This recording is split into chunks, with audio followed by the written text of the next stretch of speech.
That'll work.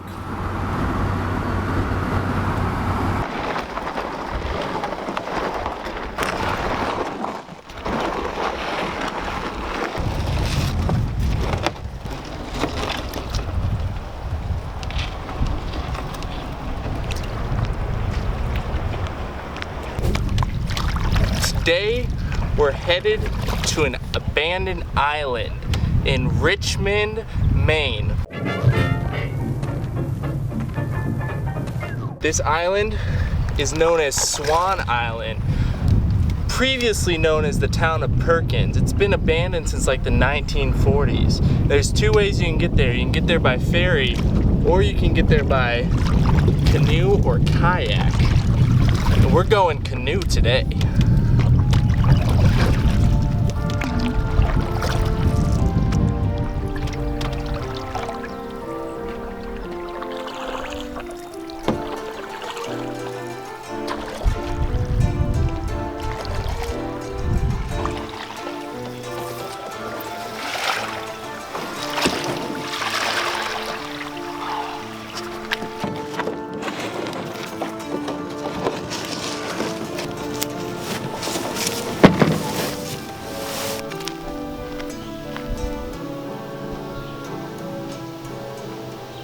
Swan Island, not to be confused with the Swan Island just outside of Acadia in northern Maine, is located in the Kennebec River right next to Richmond, Maine. And like I said, in the 1940s, everybody left the island during the Great Depression, and the pollution of the Kennebec River basically led to all the businesses that were on this island going out of business, and everybody had to leave. But now the island's actually protected as a state park. Basically, it's most known for like the wildlife. There's a bunch of white-tailed deer. There's eagles that nest on this, bald eagles that nest on this island. But I'm most interested in the abandoned houses right now, because from what I've heard, it's basically just like an abandoned ghost town. And so I want to check that out. So this is the first house we came to as we were walking on the road through Swan Island. It's the Tubbs Reed House. Apparently the guy that owned this, that built this, Mr. Tubbs, was commissioned as the mayor of the Massachusetts militia.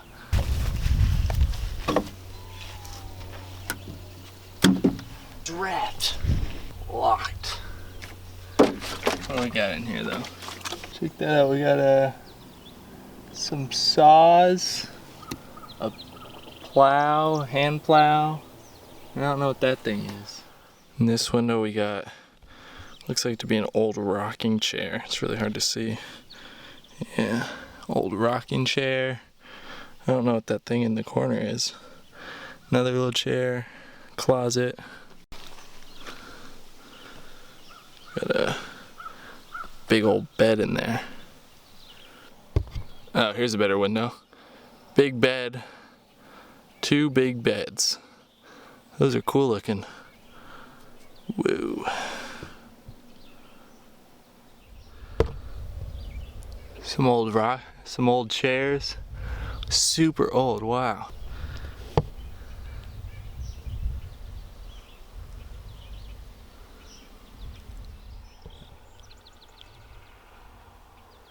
Living room.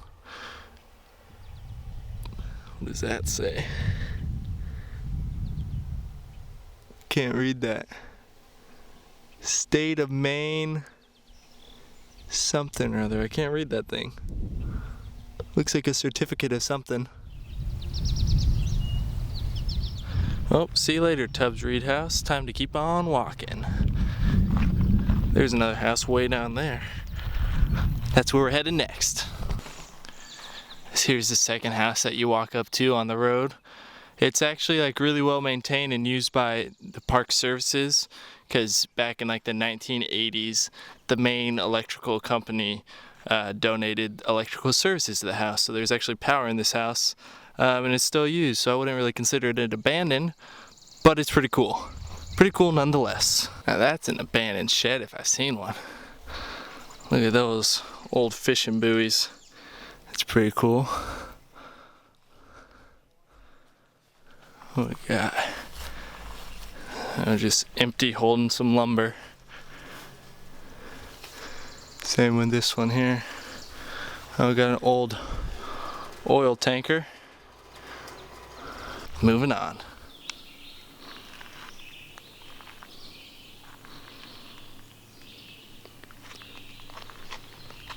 I would definitely consider this island more of a protected historical site than an abandoned site. But had you come here in the mid to late 1900s, whenever everybody left all their stuff here, it would definitely be considered abandoned. But then the state took it upon themselves to protect it all, which is cool because it's all really well preserved and you can see the history a lot better. But I don't know if I would consider it abandoned anymore. I mean, there is a campsite here, so people camp every once in a while, but I don't know. I like it. I like it even though it's not what I would consider as a typical abandoned place. Found another house. It's the Gardner Doomerisk house. I think it was made as like a summer cottage, just like a summer getaway. Let's see if there's anything inside. And absolutely nothing.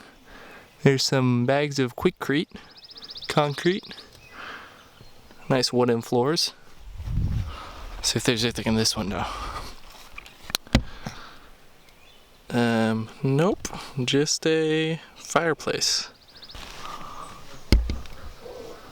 A desk with like a picture frame, hole in the ceiling, hole in the wall. Other than that, it looks like a pretty empty house. Pretty well cleaned out. There's another house over here though. This is the Robinsons' house. The good old Robinsons.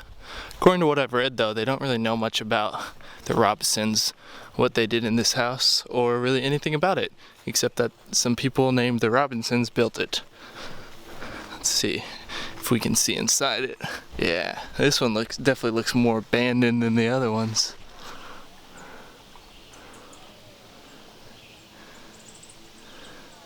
Cool little front porch. Take a look in this window. And nothing. Tar paper and nails. Looks like it might be getting renovated. This pane's about to fall out, that window pane. Old well that's been abandoned and collapsed. This building here, the Robertsons building, looks like it's in pretty rough condition. I don't think it'll stand too much longer. Ooh, look at that. Maine Conservation Corps headquarters. Let's take a look inside of here. We got some droppings of some sort of animal. And just a bunch of junk.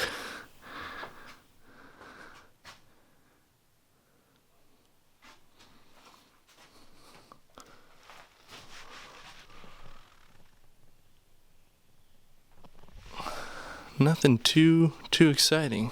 Looks like an old firewood thing. Whoa, it's empty. Bummer. Alright, moving on to the next house. Got the old cemetery here.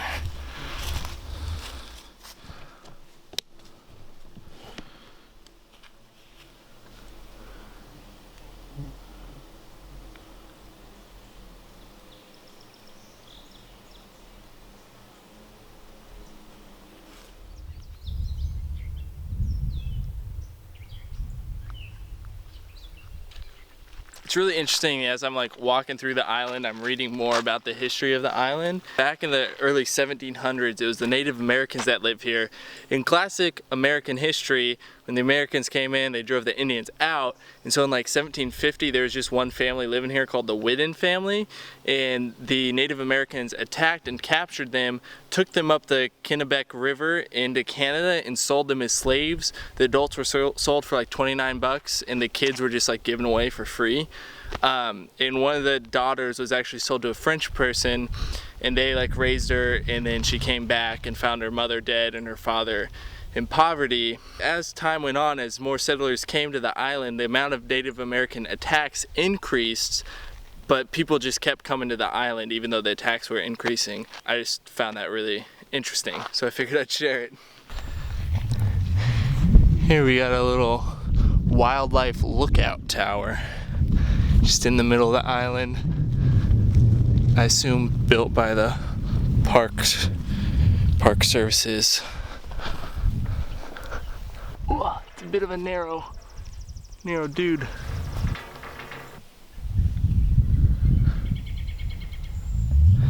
I'm sure if you were to hang out up here for a while, you'd probably see like a deer, maybe a moose. I don't know if there are moose on this island. I think there are. Some deer, maybe some coyotes. But I'm not gonna hang out up here that long. It is beautiful though.